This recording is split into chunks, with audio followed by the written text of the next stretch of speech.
that your body remembers trauma. I'm sure you have. If you've experienced trauma with a capital T, you definitely have. But if it's little t trauma, which everyone has experienced in some way, shape, or form, sometimes your body remembers it. Even when your mind is not, you're sidetracked with other things. It's like older people who say, "Oh, I know it's going to rain because my knee is hurting." Right? Well, your body is remembering trauma. And certain things trigger it. And you might not even know what those certain things are. And I've heard a lot of people lately just say, "I'm really low. I'm tired. I'm this. I'm that." And something out there is triggering them. Well, other than the current events, it could be something that's happened in the past. My body is reminding me that I'm coming up on a 1 year anniversary of a friend's death, and my body hurts. My heart hurts. I ache for his wife.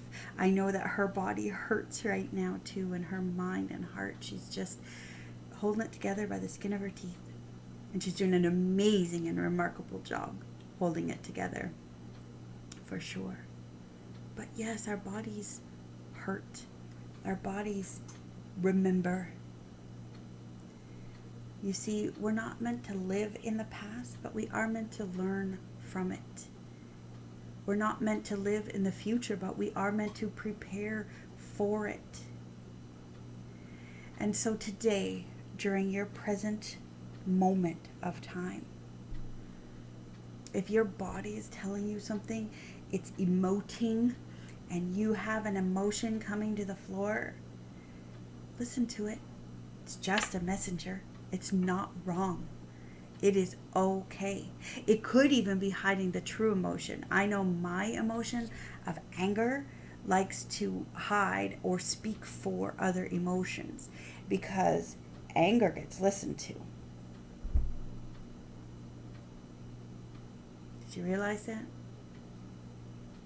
I did one of these dreamer things a while ago, and yeah, I was angry. Over 200 views. I realize that's not much compared to everything else on YouTube, but over 200 views because Mama Bear showed up and she got angry. Anger gets listened to, but really what was happening was she was scared. She was really scared for her cub. Fear doesn't get listened to. Fear gets shamed. Fear gets, come on, grow up. Have faith. Faith is bigger than fear. Faith gets preached, or fear gets preached at.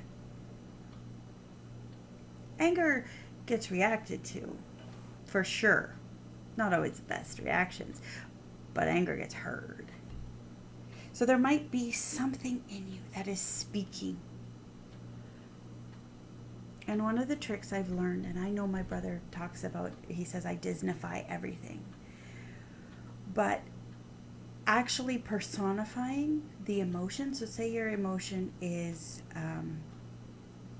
hopelessness. Okay? Actually talking to that emotion. Hopelessness, tell me why you're here. Well, I'm here because people don't listen to me. I'm here because I can't get a date. I'm here because ... There are several reasons why hopelessness shows up. Hopelessness, do you want to be here? No. I'd rather hope take my job any day. Okay. So how do we help you sit down and hope stand up? How do we help that happen? And actually audibly talking to yourself and your emotions, validating their presence.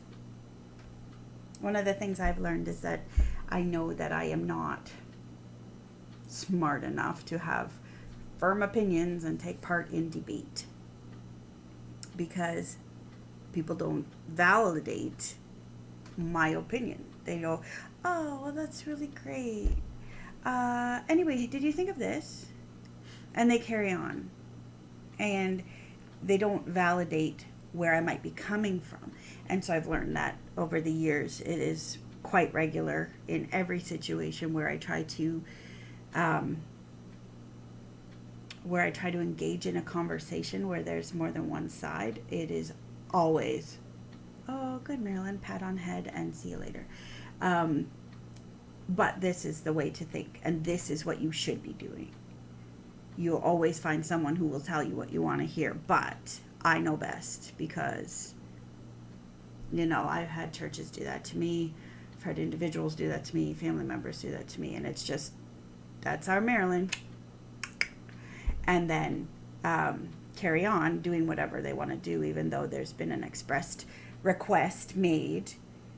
It just gets ignored because, right? So sometimes those types of events trigger an emotion in you. And what is the emotion feeling? Well, I'm feeling rather useless. I'm feeling rather put up with, right? And so you have to listen to them and say, okay, but what does the one who created you think? And the one who created me knows that I'm not disposable. The one who created me knows he put me in my position for a reason, and I am the mother I am for a reason. And there's 2 kids out there that are desperate for me to love and affirm them, even if no one else does, right? Like there's a reason I'm here, and there's a reason I've been given the tasks I've been given, and those have been handed to me by Almighty God, creator of heaven and of earth, divine. And he's put within me what it takes to do the job he's given me. So my job is not to debate, because I can't debate. I'm not smart enough to debate. I'm not smart enough to even ask somebody to change what they're doing, because they won't do it, right? Like, so I have to go back to the source. I always have to go back. Well, what is my actual task? Is my task to change their mind? Is my task to insist that they respect my conclusions and respect the fact that I have spent years studying and I have come to some conclusions that are not anti-Christ? And what's my job? My job is not to teach them. My job is to do my job.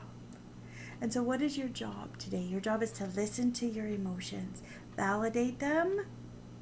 You're valid. You are valid. And then ask them what they're trying to tell you. Are they trying to tell you, there's an anniversary coming up, Marilyn, so take it easy on yourself. It's okay to be wistful. It's okay to take a break. It's okay to rest. It's okay to say no to that one more event, because you need some time. And if you don't take it, your depression is going to scream at you. So it's okay. So whatever it is, or, hey, Mare, guess what? You're in love, and you're allowed to be excited about that. And you're allowed to dance in the living room. It's okay. It's okay to be happy about something. You don't have to focus on the news. You can turn it off. And it is okay to go and scream at the top of your lungs that you are so thankful for the fact that you're in a really good place relationally right now. It's okay. So whatever your emotions, your body, your mind is telling you, take a moment and listen. That's how you start to learn how to dream again. When you listen. We do an awful lot of this and not enough of this, which often is the form of this or this. Put your feet flat on the floor. Stay grounded in the earth while your mind is allowed to float and fly. And learn to dream again. It's been a dark time for our world. But if we don't consciously start to dream again, it will overwhelm us and eat us up. Let's not let that happen. Know that I love you.